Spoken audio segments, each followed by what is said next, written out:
Hello, beautiful people, and welcome back to another episode of Two Girls, One Doc. One Doc. It's your girl, BD. It's your girl, Foreign's the fiance. And we're back. Can I just say, I feel Okay. I feel self-conscious now when I say One Doc because, we say it every time. Like, it's not like a pre-recorded. No, but I love it so much. Like, literally, like, it just makes sense. So did I, till I got an interesting... do you know, when I said that to you, like, I didn't even think about that. But because that just crossed, basically, one of my friends sent us a voice note saying that she really likes the podcast and whatever episode. And she was like, I think it's really strange that Foreign's, like, just repeats One Doc randomly. And I was like, no, it's not repeats One Doc randomly. Do you know what I mean? Like, it just is what it is. And it just came naturally. It was born from a natural je ne sais quoi. Of the convo. But yeah, you know when someone points out something you didn't think was a thing and then you're like, oh shit, like... That's how I feel. Like when I started making YouTube videos and I would like listen to my voice back or like look at myself, I started realizing things that I never realized in real life. So I think it's not always great to look at yourself or hear opinions on oneself. Yeah.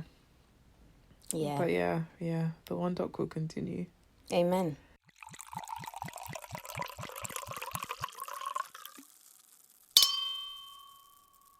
So what are we doing today? We are doing Louis Theroux. Wait, what is the rest of it? Theroux. The city addicted to crystal meth. The city addicted After to watching crystal this documentary, are you still going to be like, you want to do crack? No, because when I say crack, I never meant like crack cocaine. I meant like a line of coke. But even because I recently kind of shared this podcast at like work. We had this thing where we had to tell people about ourselves and it came up. But anyways, I just want to emphasize I do not want to do cocaine. I just say this like as a joke because like we've been in lockdown for so long and I just feel like I've deprived and suppressed myself of so much to like I'm gonna go crazy. Let me just go ham. Yeah, she never would. She wouldn't. I never would. Jokes aside, like my nose is staying clean, literally and figuratively. So yeah, this documentary is based in Fresno, California. And this reminded me of Tony from Girlfriends Fresno? Because that's where Tony's from. Oh, okay. In Girlfriends. You know, she acts all bougie and it's like, you are from Fresno. This is the Fresno that she's from. It's not to say that you can't get out. Do you know what I mean? Get out the hood. Of course you can. Of course you can. But yeah, so it opens up with Louis and he's in the car with a policeman. And he asks how much of the crime in Fresno is meth related, right? And the cop is like, oh yeah, at least 50% or more, which is actually kind of crazy. Like, at least half of the crime is related to this drug. So if not for this drug, then there would be 50% less crime. Do you know how wild that is? That's very crazy. But I'm wondering, is this where Breaking Bad is then based? Have you watched Breaking Bad? No, Breaking Bad is based in Albuquerque, which is New Mexico. I thought it was based in LA. No, I'm pretty sure it's New Mexico. Oh, okay. Yeah, I'm pretty sure it's New Mexico. Correct me if I'm wrong, but I think it is New Mexico. I don't know why that information came to my head with such vigor. Like, I was like, no, it's definitely New Mexico. Yeah, Breaking Bad was a good series. I think it took me ages to get into it. Like, I watched from season 1, episodes 1 to 4 on, like, 3 different occasions. I just couldn't get into it. And then when I started to realise that it's not so much about the plot, but more about the character development. That's when your eyes open. My eyes, I was like, this is an amazing show. The scales fell, yeah. This is an amazing, the scales fell from my eyes. It's crazy. From my eyes. That transition of, what was his name? Was it Will? Walter White. From what he was initially teacher to what he ended up as. Drug lord. Listen. Fam. Beautiful. That show is remarkable. Speaking of beautiful... Oh, okay, go on. No, go on. Because this is so off-brand. Like, not related. But speaking of things that are beautiful, last week, Friday, I had a peanut... So, it's in creams, okay? It's a peanut butter cookie dough with, like, caramel sauce. It's gluten-free for anybody. This sounds like way too much going on. No, and then salted caramel ice cream. Okay, and then it had, meringue, like, crumbles. I... like, don't have a massive sweet tooth. That sounds like a lot. No. It was absolutely... I've never had a dessert this good in my life. From creams, did it even come like properly? Yes, but do you know why it was so good? Because the peanut butter cookie dough had like the savoury flavour to it. It wasn't too sweet. Then the salted caramel also counteracted the sweetness of the caramel sauce, and then the caramel with the Jamie Oliver. Yeah. I think salted Kaz is amazing. Like salted Kaz is my fave. The whole but that was the first time I'd had salted Kaz that was not like either low fat or dairy free. So I really had the full. It's a lot, isn't it? Do you know the Haagen-Dazs one is amazing because it has like this like brittle in it, and I don't know what that shit is. Yeah, but it is remarkable. Like if you ever just want like me to love you forever, just get me Haagen-Dazs salted Kaz and I will love you for life. For life. I got her one and didn't change much. Lowercase L over E. So what was I gonna say? I don't remember. Okay, 50% less crime. Yeah, no, I was gonna say something else, but I don't remember. It wasn't related to the documentary. Oh, okay. We'll come back to it. Okay, never mind. Anyway, so 50% less crime would be the case if not for meth, okay? Crazy. And Walter White. So in this town, city, this place, you know in America, there are states and cities, I don't know. But everyone knows someone who's been impacted by meth. And he mentions a few things, this police officer. Everything from domestic violence, child abuse, property crimes, theft, vehicle burglaries. Like so many things can occur because perpetrators are addicted to meth. Yeah. And I feel like addiction is criminalized, but it shouldn't be. It should be treated like an illness because like it's an illness. Do you get what I mean? In terms of like being addicted to things. So Louis Theroux, our babe, is on a ride along. Like literally he's like on a ride along. Like we're in a bando, like trap in a bando. I don't want to look like you. And the cameras are there. And I just think, how did they get permission to film this? Yeah, because they didn't even blur out like the perpetrators' faces as well. Literally. I was like, whoa. How much did they pay them for? Literally. And how much of that money did they spend on crack? Like, I literally. So this house is a mess. Like mattresses on the floor, dishes everywhere, and Louis telling us how there's a trap house. Yeah, it's trap, literally, and how 3 kids live there. And he's like, oh, can't you call, social services? And the officer was like, well, no, there's food in the fridge. It's just a little bit messy. And when I say a little bit messy, I mean messy and dirty are not the same thing. No, but it reminds me of, do you remember Thingy's house from, this is Dan Schneider. What's her name? Cleggett. It reminds me of Cleggett's house, but like... Yeah, it was just disarray. Worse. It was disarray, it was dirty. It looked like you couldn't function in that house. And just Louis, like when he goes in it, he's like... And... Oh, God. And you just wonder what the stains are. Yeah, that's what I'm saying. With stains on mattresses, yeah, what is it? It's like the episode of The Office, yeah, where... I was thinking of it when he goes to the black light. He has the black light and he's like, is that the blood, urine or semen? And he's like, God, I hope it's urine. But then Dwight looks at him crazily, but I was like, bro, I would hope it's urine too. I would also hope it's urine. Yeah. But like, okay, to be fair, like I have like a coffee stain on my mattress, but if you saw it, you'd be like, oh, that's so gross. That's what I'm saying. That's what I'm saying. Any stain on a mattress. It's worse when it's on a mattress. Yeah. And like, you can't just put a mattress in a washing machine. You can't just do that. Yeah, so like the stain is just gonna stain forever. Mattresses are expensive, man. No, it's actually that house is disgusting. And when Louis goes in it, he's like, it's quite gross, isn't it? Like the way he talks, like, guys, I'm sorry, but you just need, if you have not watched like a Louis doc in your life, what are you doing? Yeah, just like, watch one. He always does these outrageous documentaries. Then his like personality is and always his so disposition. Funny. Exactly, in relation to the things going on around him. Like the funniest one was the swingers one, which I wanted us to do, but we've done enough about swingers. Like there was a swingers one where they were literally having... Yeah, we could do it. But they were literally having sex next to him. And he was just like trying to interview the guy that was in the middle of having sex. And he was just like, bro. Louis, he's so strange. So like, there's even one bit where like he's asking this guy about meth and stuff. And he's like, am I coming across as quite judgmental?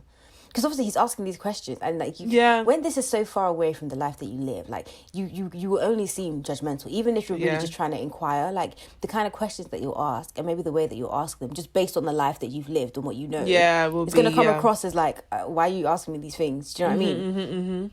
So he's so interesting, but he's so genuine, and I think even though he can come across as judgmental, he's not being judgmental. Do you know what I mean? Yeah, it's just his way. He just really wants to know what the fuck the hell basically. You're doing this for. Yeah, basically, what the fuck? What the fuck? And he means it with all respect, but what the fuck? So there's this guy in the back of a police car. He's being arrested for possession of the meth or whatever, and I think also intention to distribute or whatever the charge is. And he's saying that like he's done all the drugs and he was like fine, but like once he did meth, like that was it was over from then. And I don't think people realize how addictive it is, because like even like R.I.P. DMX, yeah, everything that I've heard about DMX, people say that like he was, when he was 14 he was smoking weed, but whoever his mentor was laced it with crack or meth or something, and that's how he got addicted to it. So it wasn't even like he went out and was out here trying to look for meth. But then we were having this conversation yesterday, and I was just like, is it really the case that like the second you like, so if the second you smoke crack or meth or whatever, that like you become addicted immediately? Or because I feel like with stuff like cocaine, it's like you become addicted because you continuously use it. But is it that second you have it? But then do you continually use it because you're addicted? And this is the thing, I was asking myself the same question, like, is it a thing where like you just like one kiss is all it takes? Do you know what I mean? Like, is it a thing where it's like, okay, cool, you have it and then you're addicted? But like maybe, and like you really try and take that risk and find out. Yeah, that's crazy, because even with DMX, I was saying like if it was laced, he wouldn't have known. So how did he know? That's what I'm saying. Yeah, it's crazy. But then I don't know. I feel like any drug that messes with your like chemical, that's whatever, what drugs do. Very literally like, any drug, drugs change. Not weed. Weed isn't weed more like, I don't know how to explain it, because like it's not in your bloodstream, is it? No, but any drug, yeah, it will get into your bloodstream. Oh, okay. Well, I don't know. Any drug, literally, even if it's alcohol, even if it's ibuprofen, like any drug is gonna change something in you. That's the whole point of the drug, even if it's a legal drug. Like it's gonna. I think things like meth are dangerous because they're stronger or they're more potent. Okay. But the things that I just feel like the addiction to like cocaine or any of those substances is based off of, I don't know how to explain it. I don't know if it's about bloodstream, but the high that you feel. Yeah, like there's something about it versus, I think literally like you know how you become addicted? You can become addicted to sugar because like you crave it. I think that's what you have with like cocaine and stuff, where stuff like weed is different. Like the I don't know, but yeah, that's what I've always thought anyways, but I might be wrong. Any like chemists or whatever, feel free to, pharmacists, not Dan Schneider. Dan Schneider, please. This is Dan Schneider. Yeah, so I think addiction, we learn, is like it's like it's an illness. Yeah, I feel like it's like a disease, but it's just that this particular disease makes you more susceptible to crime. I think friends is looking at me somehow like she doesn't agree. Had your wife, had your kids? No. Do you know what? I found this documentary really tough because I understand that addicts require help. Yeah. And not, what's the word? Incarceration. But I think sometimes when you look at the devastation the addiction causes, and obviously I've never been addicted to anything. I've never been around anybody. Just like morphine that one time. When was that? When you had your appendix taken out. Oh my gosh, yes. I remember saying like I could easily see how people become addicted. But yeah. And also, like, I've never been around people that are addicted to stuff. So I don't know the intricacies of this. But, like, watching it, you're just like, bro, like, can you just stop? But I know they can't. But sometimes it's difficult. This is the thing. It's difficult to feel the sympathy you want to feel. Whereas, like, if somebody had, like, cancer or something, you immediately feel sorry for them. And anything that comes of it, you can't chastise them. But then what if that person has lung cancer because they've smoked 10 cigarettes an hour for their whole life? You still will feel like, it's shit. Like, you have cancer. That's really sad. But even though you probably increase your chances of having cancer because you smoked all those cigarettes. Yeah. Do you know what I mean? I feel like we don't see it as... We literally all see it as criminal. Do you know what I mean? So... I don't know. This documentary, like, it really made me reconsider a lot. I guess it's because either way, you make the choice to take the drug. Yeah. Yeah. You make the choice to smoke and get lung cancer. You make the choice to eat all these burgers and then you get diagnosed with diabetes type 2. But then it's like, because these things are acceptable diseases and are like, okay, cool, loads of people have them, or like you're more likely to meet someone with diabetes or with lung cancer, whatever. Like, they're more socially acceptable diseases to have. Whereas because addiction isn't a disease, you don't get arrested because you've got diabetes. Do you know what I mean? Like, and you robbed a Snickers from a store. Like, you don't get arrested for that. So I do think it is like an actual disease, and if it's addressed as such, things would change. But yeah, I think there are a lot of people in this doc that I'm just like, mate, like, sort it out. But then also, yeah, But then also they can't / don't want to. Yeah. So this doc is basically Louis, our babe, meeting different meth addicts and him trying to understand the addiction, which is really interesting because like he's trying to understand, and obviously he cannot understand because he's not an addict, so he will never understand. It's like we will never understand. Like maybe we'll be able to, you know, sympathize with the situation, but we'll never truly understand what it's like to be an addict unless we ourselves became addicts. So we're at this rehab facility and they're all singing. Yeah, trust me, Sophia Kwa. They're all singing really badly, but they're singing, okay? They singing. And many of the people there are sent to this rehab centre. I think it's called like Westlake or something, as an alternative to jail time, which is good. And it's like, okay, cool, this is rehabilitation, right? So we learned that there's been a rise in women becoming addicted to meth.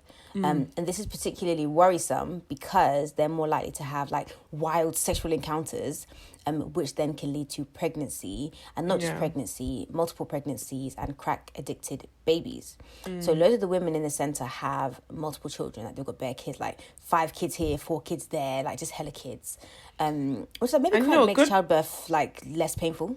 That's what I was literally just about to say. I was literally about to say, well, you know what? That's one positive because they probably don't remember or feel the pain of birth. Feel the pain. So, honestly, my gosh. I'm not going to lie. Only. Did you see that thing about the girl the belly, with her black stomach? Tommy. Oh my gosh. Sis. So there's a video on TikTok. No, but I'm so scared. Like, literally. Okay, no, let me explain to the people then, if you haven't seen the video. So there's this girl. She is pregnant. Well, she's not pregnant anymore. She had the baby. Her skin color, like she's darker than Foren's, okay, but lighter than me, right? Yeah, she's probably like maybe Chris Brownie kind of color. Yeah, right. So then she has a baby, right, and her tummy is dark. Her tummy is darker than me. So her tummy is like, I'm trying to think who I can compare. It's like maybe like Ducky Thought. Yeah, but But it's a little bit lighter than. But Ducky. it's the complexion of the stomach is not. It's nothing I've ever seen brown. before. It's like I don't know how to describe it, but either way, you can Chris Brown and Ducky, they're not the same color. Yeah. So her body, most of her body is Chris Brown, and then the rest of her stomach is Ducky, and that's because of the pregnancy. And she's just like dancing around saying, "Yeah, I hope it goes back." At first, when I saw her, I thought she was wearing like a vest, a two-tone or like a top, black waist. Yeah. I thought she was wearing a waist trainer. Yeah, literally. When she was like, I was like, wait, what? I've decided I'm no longer saving for a house. I'm saving for a surrogate. People were commenting under and they were like, oh yeah, this happened to me. Oh yeah, like I had to like bleach my stomach. Oh yeah, this was around for like 6 months and it still isn't 100. I was like, excuse me, what? And yeah, I don't know. This is scary because there's so much. Your teeth falling out, your hair, your this, your that. I literally was talking to one of my patients on Saturday, yeah, and I was like, because she was talking about, I don't know how we started talking about babies, but anyway, she was just like, yeah, and I was like, oh yeah, but everyone says they're like a blessing and stuff, and she was like, yeah, but like, she's like, my teeth were perfect before I had kids, and now I still struggle with my teeth, and that only happened from when I had kids. What does she struggle with? I don't know, I think she was saying that like they're just not as strong as they used to be. And like she has like problems with them. This is how it started. I was asking her about health conditions and stuff, and she was saying how she had gestational diabetes, which is quite common. Like women get diabetes while they're pregnant, and she was like, "Yeah, I was fine after that, but then like my teeth, like I have problems with my teeth." And I was just like, I was low-key kind of scared to ask. Those soft teeth remind me of Michael again when he had to dip his food into the wine because he has God's sake. But yeah, so I'm just like with this whole baby thing. Like I'm not gonna lie, like this whole once you hold them, it's fine. I don't know that I believe this. And as time goes by, with every passing day, I just think if this child makes one misstep, I'm going to be so mad. Look at my tummy. Look at my tummy. But then you chose to have them. This is what I always come back to. You know the risks, and you chose to do it. So, No, but most people don't know the risks. Do you think that if not for that video, would I have known? I would not have known because nobody and that's another thing. I don't know anybody that's ever had any of these issues. My mum bore 3 children. I was born naturally, and the only thing she had was like morning sickness. She had preeclampsia with one of my sisters, but that wasn't like, it didn't have any changes to like her body or anything. Like she was fine. Her hair is fine, her teeth, everything. Like her sister-in-laws are the same. Like all my cousins, their mums were fine. So I think because I didn't know this happened, I still have like romanticized pregnancy, and I choose to believe that I will be like that glowing pregnant woman. Amen. I'll be tired, but I'll be glowing, and my hair will somehow be thicker and longer. And Amen. I pray these things in Jesus' name. No, I need it. Amen. Amen. Right. So, crack addicted babies. That's where we were. Oh my God, literally in my notes, I'm like, speaking of which, did you see that TikTok of the women's? Yeah, wow. We did it, Joe. So this facility, this Westlake rehab facility, it can house just under 300 adults and just over 50 children, which is quite a lot of people. It houses men and women as well, by the way. So we meet the deputy administrator of the facility. Her name is Lynn Pimentel, and she's explaining the pathway to addiction. So the pathways for women are very different. Women's pathways to addiction tend to come through relationships, to develop a connection with another human being. Men's pathways... So a husband or a boyfriend? Husband, father, a molester, an abuser. 95% of the individuals, the women that walk in here, test positive for mental health disorders, either depression, anxiety, compulsive behavior. 85% have been victims of sexual, physical, or emotional abuse. Men know who their enemies are and who want to hurt them. They're gangs, they're the police, they're enemy in war. Women tend to be abused and hurt by those who say, I love you. So it's very crazy making. And I think this is really sad. She's like, women usually get addicted through relationships. And she says, men know who their enemies are, you know, the police, gangs. But women are often hurt by those who are supposed to love them. And that is crazy making. And I was like, this is actually kind of true. Like, it's whenever someone true. Describes their ex as crazy or like, oh, I've got a crazy baby mom, like, to me, it's such a red flag because it's like... Yeah, it's like, what did you do? The betrayal? What is the betrayal that led to this crazy? Even if you were not the source of the betrayal, right? What did she experience before that she brought with her in this relationship that led to that? Do you get what I mean? Like, I'm just like, it's crazy. Like, the way she explained it, I was just like, this is so wild. It's so crazy. Yeah, it's wild. Whew, Chile. So we meet Santika. Also, there's no lower thirds in this documentary because it's really old. Yeah. So I really need applause for remembering these names. It's less stress. Okay, you just hate pausing and writing. Yeah, I do. So Santika was a meth addict, but also she was a manufacturer. So this is about her points. Trust me. So she's been in prison a few times, and she's at the facility on a 30-day stay. She's basically been using meth for like for 15 years, like on and off.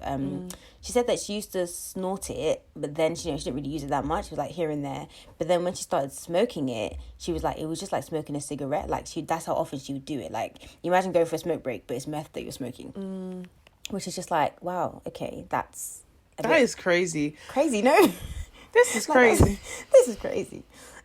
She tells us she'd go on these like meth binges. A lot of them say this actually. She'd go on these meth binges, and there was a time where like there was a 2-week period where she didn't sleep. She was just getting high. She just didn't sleep. I'm for 2 surprised weeks. she's alive though. Right. She has 5 children, all girls.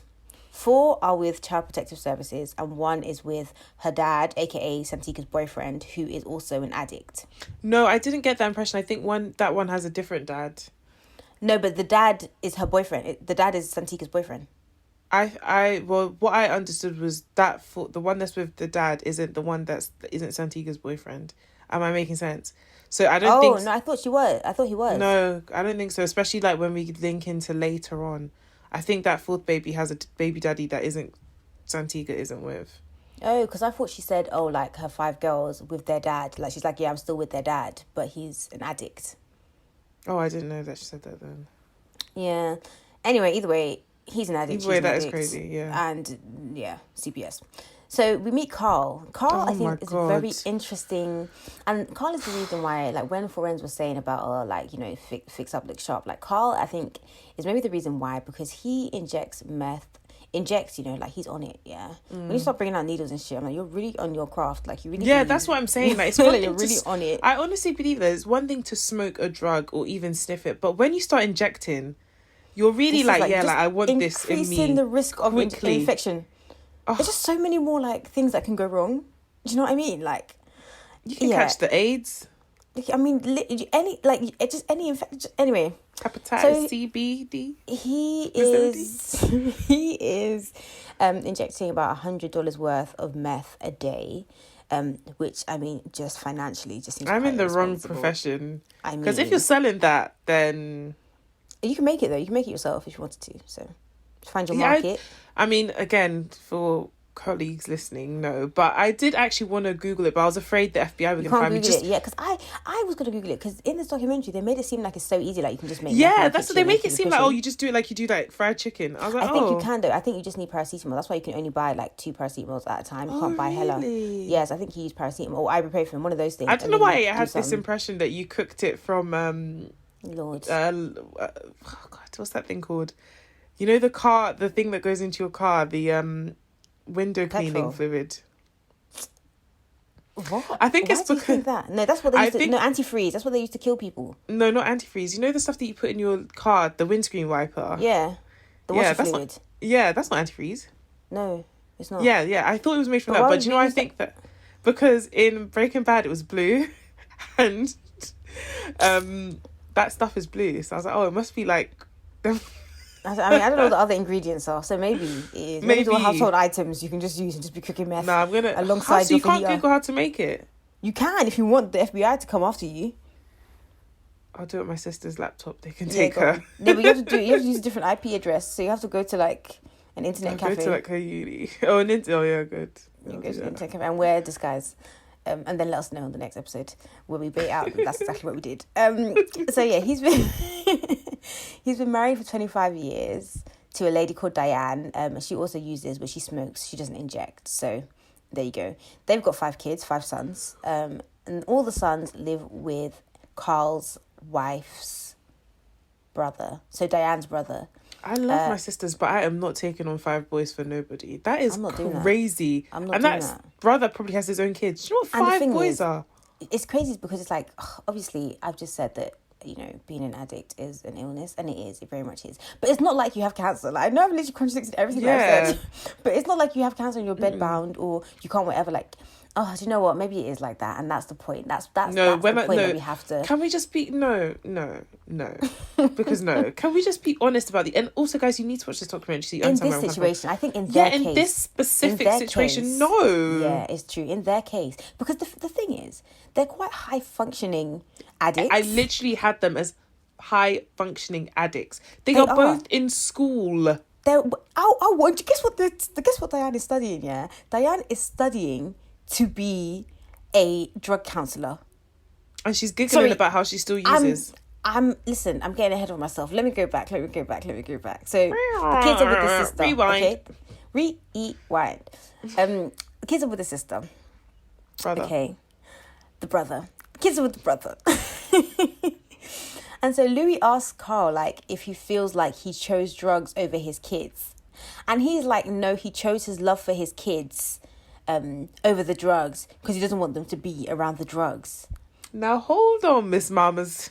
Wait a minute, because what are you even talking about? Like, so like I know it's like almost like rudimentary or whatever, but like if we like literally 1 + 1 is 2, like you could be off drugs and have your kids, or you could be on drugs and not have your kids, and you chose to be on drugs and not have your kids. So which did you put first?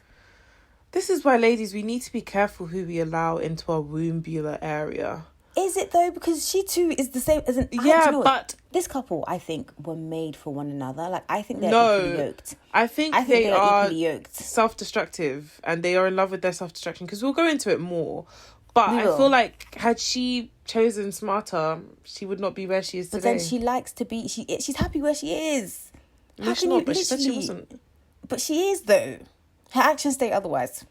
I think she just loves him, so she stays in the nonsense. And he loves her. And so sometimes you're so far into the shit, like you can't even see the sunlight. So then you just have to stay 25 years they've been together. Exactly. So where's she finna go? To rehab. Westfield. West Lodge. Carl makes a statement that I don't really agree with, because Louis actually suggests rehab. Have you ever thought of going into West Care? You know, they have these inpatient facilities. The thing about rehab stuff will not do anybody any good that's not already ready to quit.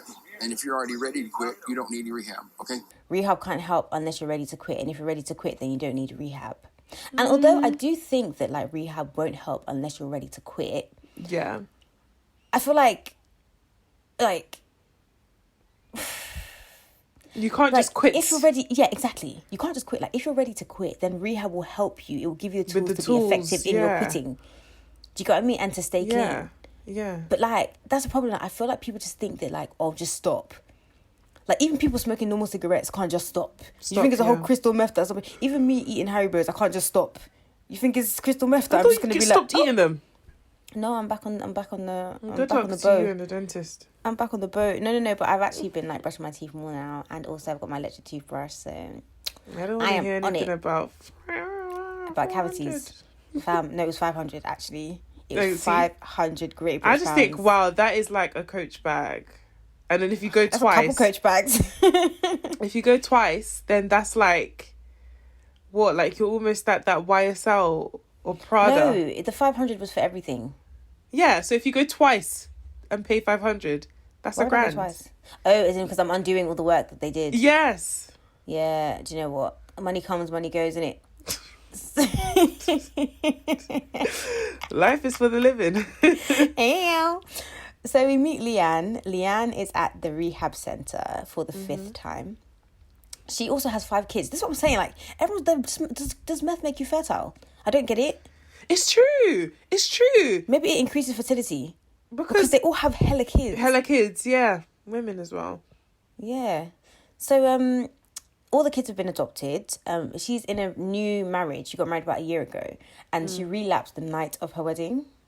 And to be honest, I'm not going to lie. The way that weddings seem mad stressful, I do not blame her. Like, she probably was just hella stressed. Hey, don't say this to the latest bride in town.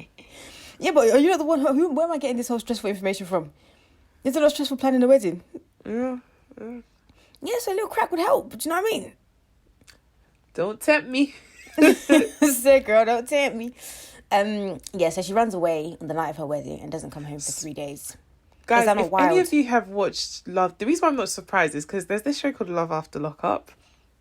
And, like, there's this guy, and he goes and he marries this woman straight from prison. And they get married and stuff like that night. Like, when he's first met her, she's straight from prison. And that night, like, she steals... This guy spent literally everything he has on this, like, going to pick her up from the prison, the wedding, the hotel, the car he rented, his airfare, everything, yeah. And then the morning after the wedding, she steals his wallet and the car and, like, goes on, like, a drug binge. Stop it. No, yeah, seriously. His dad has to, like, fly and pick him up. And, like, this guy's a little weird anyways. Like, he doesn't seem like he should be getting married. But either way, yeah. So are they married now at this point? They're still married because she went to prison after because she violated her probation in so many different ways. Yeah, of course. So like, in every way possible. So she went back to prison and then she came out and they're back together. Oh, they're back together? They're still together. So this is what I mean. There is someone for everyone. Yeah. There is. Yeah. There is. Don't give up hope out there. It's not me. Y'all be safe. Yeah. But do you let the crazy be with the crazy? Do you know what I mean? So yeah, she doesn't come home for 3 days. So there's this session where there's like people in rehab. They're all in rehab, the same rehab center, and their family members come. And I think it's just like a space to like air out how you feel and stuff. But it's like in front of everyone. Like, yeah, it's kind of weird. It's kind of weird and it's just really invasive. Like, I just don't feel like these conversations need to be had in front of a room full of strangers. But then also it's kind of like, I guess, holding you accountable a little bit.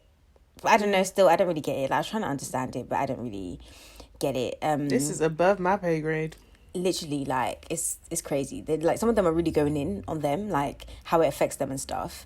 But we see Leanne's exchange with her husband, and like the guy just seems so hurt. Like, it's really sad. Like, but they make up, you know, and he hugs her and stuff, and just like, I really love you. And I'm just like, again, someone for everyone. Like, someone for everyone. Literally, someone that will love you through your meth addiction. Like, that's what you need. That's what you deserve. Do you know what I mean?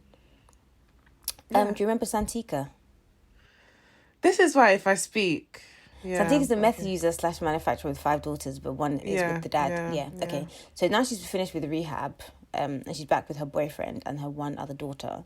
The boyfriend is still using, and Santika, she's kind of like, I know that he's still using, and this could be dangerous for me. This could cause me to relapse. But whatever. We move on. Back to Carl. Carl is the one with Diane. They've been together for 25 years. He doesn't believe in rehab. That Carl. Okay, the one who shoots himself with $100 worth of meth every day. Cool. So now Louis goes to their house to kind of just see how meth addicts live. And this is what I mean about him coming across as judgmental, but not really being judgmental. Like, it's like how the other half live. It's like, hey, oh, you do have a television. I didn't expect that. Oh, wow. Oh, you can cook. Oh, wow. Oh, you have the kitchen. Literally. So this is where they're kind of talking about them both being in school. So they're like literally working, living, studying. The wife is studying to be a drug counselor. And it's like, you yourself, you're not clean. How are you going to clean others? So how are you... They obviously don't do any... I mean, I guess she hasn't gotten the job yet. She's just studying. Because I was going to say, do they not do background checks? But it's when she applies for a job, they'll see. And maybe drug tests they need to do. Maybe they won't even check anything because it's like, okay, we just assume that you're trying to be a drug counselor. Like, maybe she'll counsel herself and she'll be her first client. And then she will get clean. And then that will be her story. And you have way too many hopes and dreams.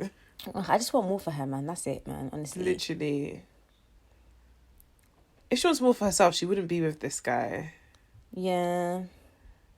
Yeah, Diane, she kind of says, like, she hates not being clean, but she hates being clean. Because when she's clean, she feels suicidal, she feels depressed. And she's had a hard life. Like, she's been through a lot. Like, she tells us how she's turned to sex work before. And, like, he's been there, like... He would watch the door. And this is what I mean. Like, he is holding her back in so many ways. Because if he's a man, there's nothing... Like, if you're into, like, seeing a woman be with other men, like, more power to you, lots. Do your thing. Hey-ho. But you actually pimp her out for money to buy drugs. Because they use that money to buy drugs. Mm-hmm. This is someone who had 5 kids for you. This is your wife. And you pimp her out knowing what it's doing to her to buy drugs. She's been through a lot in her youth and everything as well. I just think... Not to say that there's an excuse, but like it's almost as if for Diane, she's trying to like forget, like be numb, like be numb to the pain and the experiences that she's had. I also think if she could get adequate help for her like mental health issues, then she wouldn't need the drugs. Yeah, and so that's treating it like an illness and sort of helping with the underlying issues. I do think that like you said, if she wasn't with him, if she wanted to get clean, she could, because he's always like, oh yeah, well if she gets clean, I'll get clean. Do you know what I mean? But I can imagine he's the one that's putting the drugs under her nose. Yeah, well, she tends to smoke, he tends to inject, so they both have their methods, you know. So we are back on a ride along. We see this bit was really random. I wasn't even going to mention it, but then the story unfolded. And then it escalated, right? Skirt, let me go back. Literally, I was literally not going to mention it, and then it really escalated, and I was like, just went from 0 to 125 in literally 0.2 seconds. Literally. So we're back on a ride along and we see this man. He's like high on meth and he has a knife. He's arguing with his sister. They're grown. They're like big people, right? Yeah. It's not like a small boy and small girl. Okay, cool. So the officer is questioning the sister.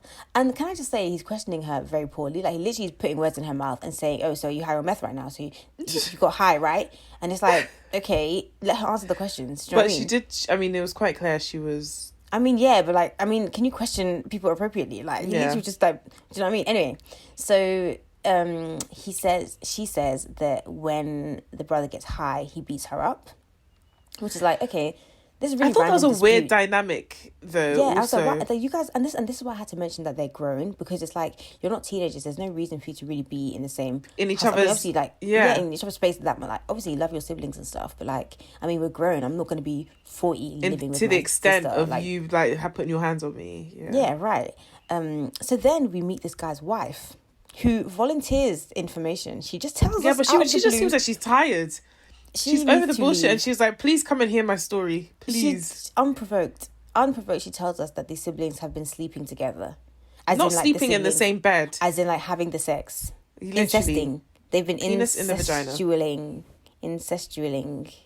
They have. Incestualingus. Time out for you. Red flag. Time literally offside. Offside. Also, yeah, Louis looks disgusted, as do all of us. I mean, all of us. You too, you listening, you also look disgusted. Yeah. What the fuck? And I cannot emphasize this enough. The fuck. Literally, like, so, yeah. Yeah, the guy, apparently, the way it unfolds, it's like an episode of Maury. The wife tells us that, you know, the man kind of tells him, yeah, I'm sleeping with my sister and that they're meant to be together. And they sleep in the same room. Then, again, you just have to know it's the meth. It is. One will hope that it's the meth. Yeah. One would... Because they're obviously very bonded off this meth-induced life they live. Okay, but then does meth make you want to have sex with your sibling? Is that what it does then? Is that like a No, side but effect? it just messes with your brain. So he probably doesn't even see her as, like, his sister. He's concocted, like, his own reality of who she is to him. Like, yeah. I mean, true. How can I try and understand the mind of a man who sleeps with his sister? It's so... And we see their faces, that this is not blurred out. Like, we see... If I walk on the street, I know who this man is. Yeah.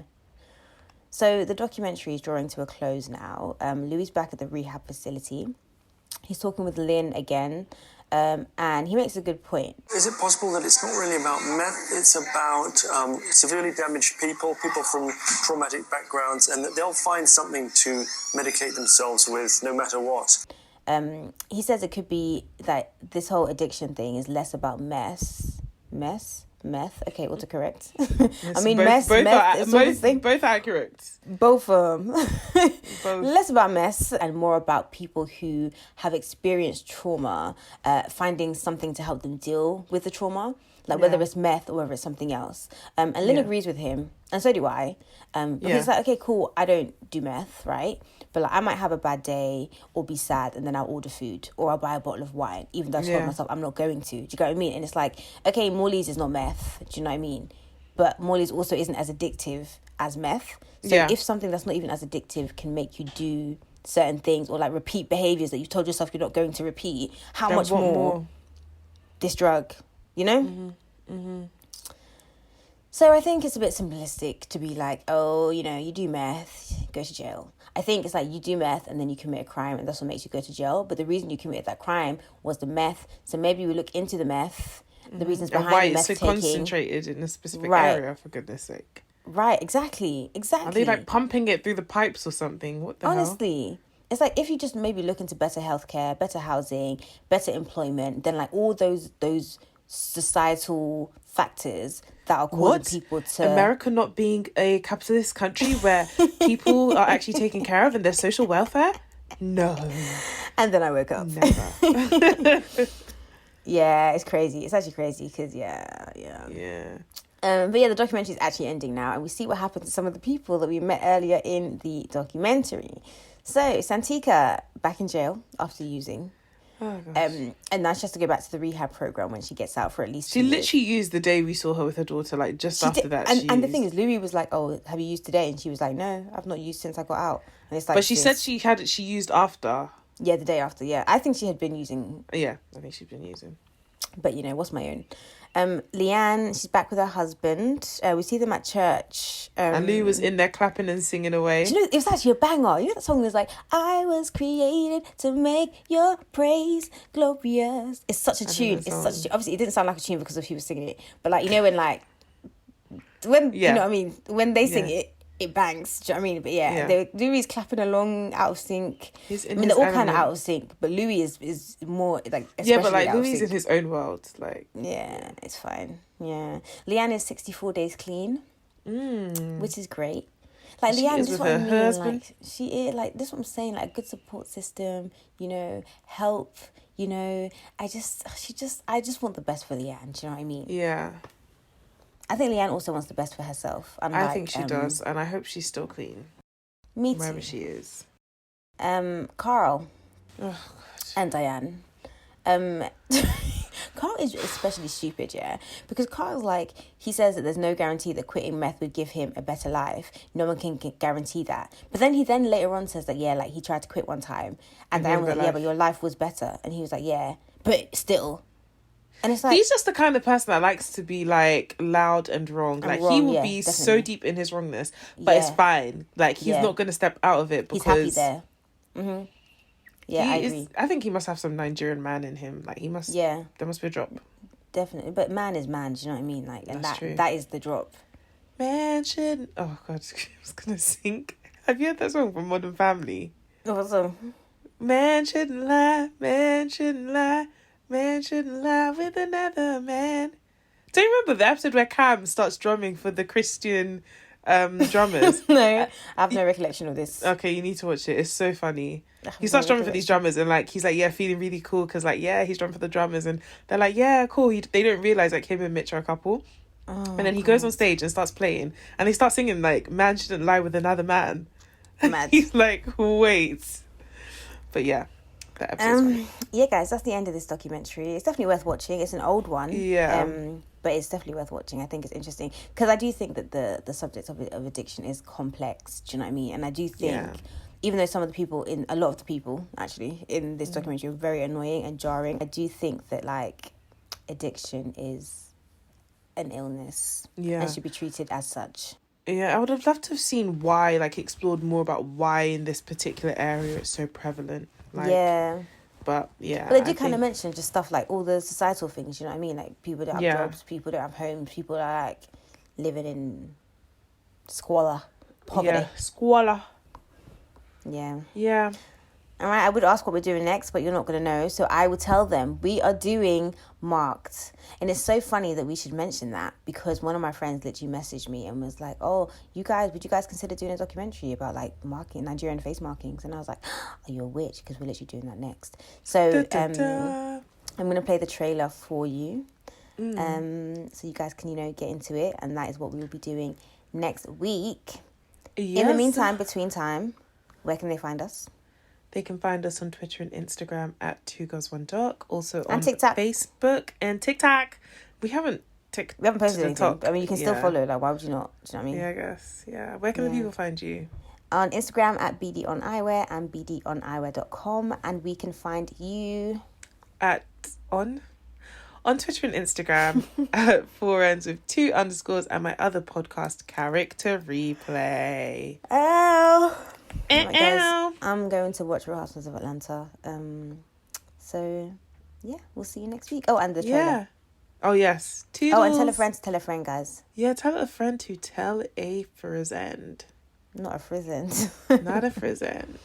Toodles. Alright, babes. Bye. Scarification is the act of scratching, etching, branding, or superficially cutting designs, pictures, or words into the skin as a permanent body modification. The origins of these practices are still a mystery. However, they began appearing on African art sculptures dating back to the 1500s. Most popular are the Benin bronze figures. Over the decades, scarification has embodied different meanings around Africa. There are many myths and tales of why these markings exist. For some tribes, it was practiced by royals to signify wealth and social status, while for others, it was a form of branding during the slave trade. Many tribes practice scarification as a form of beautification, while others link the practice to religion, identity, and war.